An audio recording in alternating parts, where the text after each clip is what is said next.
La commission du pays prévoit qu'en cas de vacances à la tête de l'État, l'intérim est confié au président de l'Assemblée nationale et une élection est organisée dans un délai de 90 jours.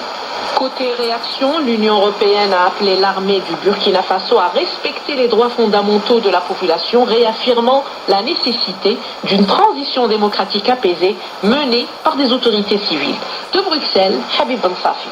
L'Union européenne a appelé l'armée du Burkina Faso à respecter les droits fondamentaux de la population, y compris celui de manifester pacifiquement, a indiqué le service pour l'action extérieure dans un communiqué, qui ajoute que Bruxelles appelle au sens de la responsabilité de toutes les forces militaires et de sécurité afin qu'elles assurent la sécurité de la population ainsi que les droits fondamentaux des Burkinabés, y compris celui de manifester pacifiquement. L'Union européenne a tenu à rappeler son attachement à la transition démocratique apaisée menée par des autorités de transition civile et aboutissant à la tenue d'élections démocratiques inclusives et transparentes dans les meilleurs délais possibles. Ce genre de processus, poursuit le communiqué, est le meilleur gage pour répondre aux aspirations légitimes du peuple burkinabé, de même que pour le maintien des relations internationales normales du pays et la poursuite des efforts de développement et de coopération en cours.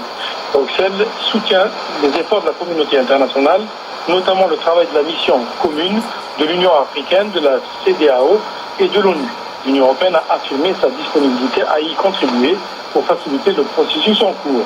Habib Ben Safi, Bruxelles. Direction le Mali à présent, 2 soldats maliens ont été tués et 4 autres blessés dans une attaque à l'engin explosif menée par des individus non identifiés à Bourem, dans le nord du pays, a indiqué lundi le gouvernement malien. Dans un communiqué, le gouvernement malien condamne fermement cet acte terroriste et lâche qu'il juge contraire aux engagements pris par les responsables des groupes armés. Il salue par ailleurs le bon